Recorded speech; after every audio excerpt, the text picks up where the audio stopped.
Alors, autre trophée que je vais vous présenter, eh bien, je dirais que c'est un trophée presque inattendu. Et puis, c'est un trophée qui fait du bien. Et vous allez voir tout de suite pourquoi.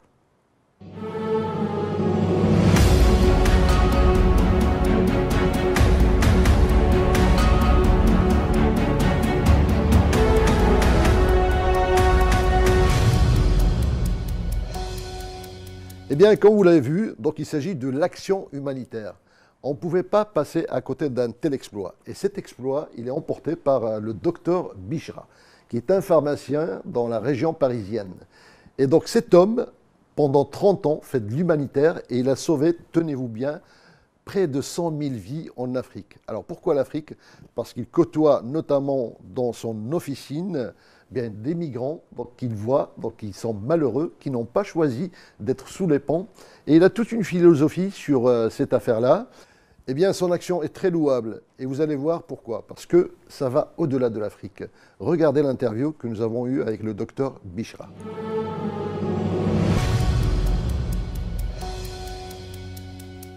Je suis pharmacien depuis presque 30 ans maintenant en France.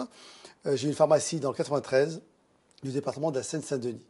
Entre autres, pharmacien, mais aussi directeur d'une fondation sur Genève, la fondation Filia, qui intervient dans deux axes majeurs, les enfants et les femmes, l'éducation et la santé. On a effectué énormément de missions en Afrique, parce qu'on n'agit que sur le continent africain pour le moment, et sur différents pays, le Congo, le Kenya, le Niger, le Sénégal, le Maroc. On a monté 2 centres de santé. J'ai toujours dit stratégiquement, pour la France en tous les cas, il vaut mieux agir en amont qu'en aval.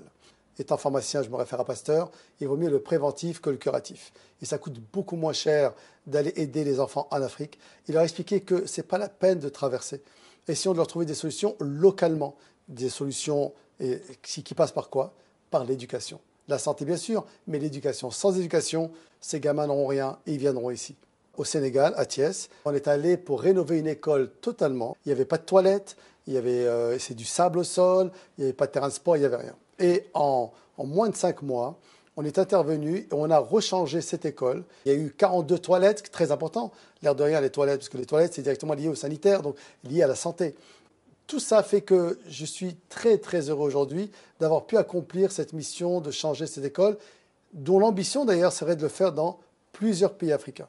L'avantage aussi dans cette école, c'est qu'on a installé une médiathèque avec plus de 30 ordinateurs et pour la première fois, ces enfants vont avoir accès à un ordinateur. Ça peut paraître dingue quand on est en Europe, mais pour eux, aussi bien l'accès à Internet que l'accès à un ordinateur était impensable. Vous savez, je reviens toujours avec ce que je dis d'ailleurs, toujours dans mes interviews.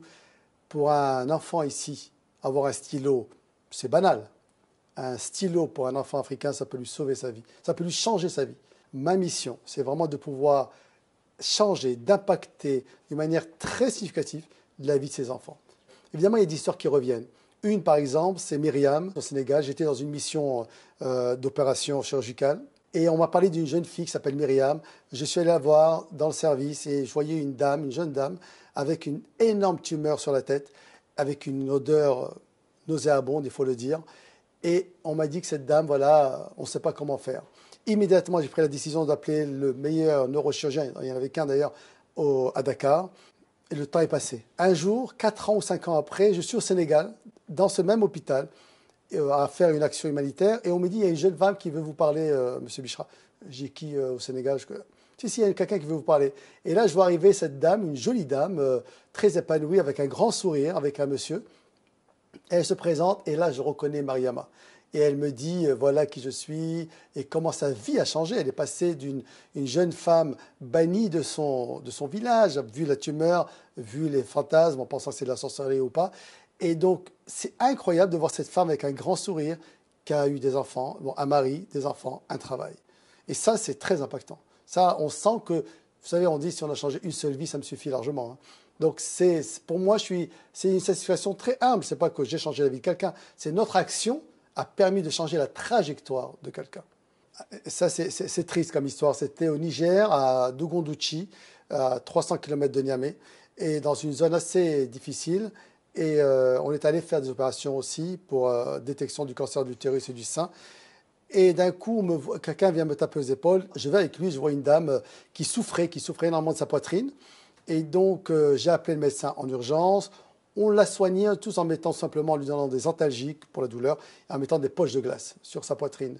1 heure après, le même papa, donc c'était le papa de cette fille, il dit venez me voir. Et il me présente 2 bébés prématurés. Et on me dit, il veut vous les offrir. Il vous les offre en cadeau pour avoir soigné sa fille. Moi, j'étais interloqué, choqué positivement de voir cette générosité au point d'offrir ces 2 enfants à adopter. Mais je lui ai promis que si on pouvait les adopter, on le fera. Et donc j'ai appelé un avocat sur Genève, qui est un ami sur Genève, et je lui ai expliqué la situation. Immédiatement, il m'a dit, je vois avec mon épouse. 1 semaine après, il m'appelle, il me dit, c'était un samedi, je m'en souviens, il me dit, Zouher, c'est OK, avec mon épouse, on est prêt à les prendre en charge, à les parrainer dans un premier temps et peut-être les adopter.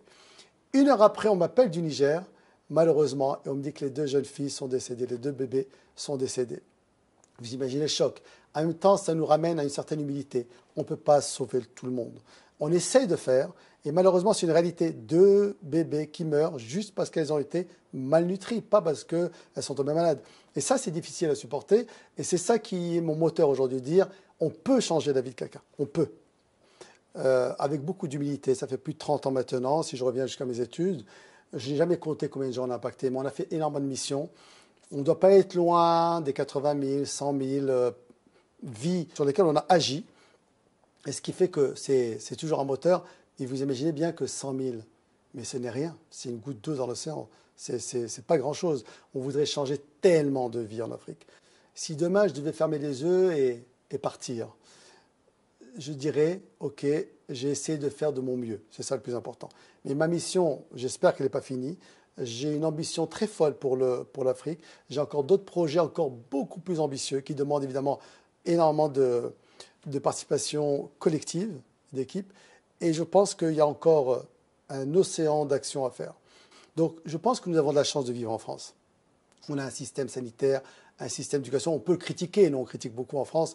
Mais quand vous revenez de l'Afrique, on est vraiment béni. Si je dois conclure par une chose, le partage. Vous ne sauvez qu'une vie, c'est déjà excellent. Et ce n'est pas difficile de sauver une vie. Vous vous promenez dans le 93, vous vous promenez à Port de la Chapelle, Port d'Aubervilliers, qui sont donc le périphérique parisien. Vous voyez énormément de réfugiés qui viennent d'Érythrée à pied, qui viennent de Somalie, qui viennent du Kenya. Ils se sont sauvés pour une misère économique et non pas pour le plaisir de venir en France. Quel plaisir de vivre sur les ponts et avec ses enfants, de traverser la Méditerranée, de mourir dans la Méditerranée, dans des zodiacs qui tiennent à peine la route. Je trouve qu'ils ont beaucoup de mérite. Donc ce côté humanitaire, on peut aussi l'appliquer juste à côté de chez nous. En tout cas, là où je suis, à Pierrefitte-sur-Seine, dans la Seine-Saint-Denis, il y a vraiment énormément de partage. Pour reprendre l'abbé Pierre, un homme que j'aime beaucoup, qui a été un exemple pour l'hiver 54, quand il faisait très très froid à cette époque en France. Il avait une phrase, il disait que le contraire de la pauvreté, ce n'est pas la richesse, le contraire de la pauvreté, c'est le partage. Donc essayons de partager quand on a la chance et qu'on est béni d'être né ou de vivre dans ce pays qu'est la France et de ce continent qu'est l'Europe.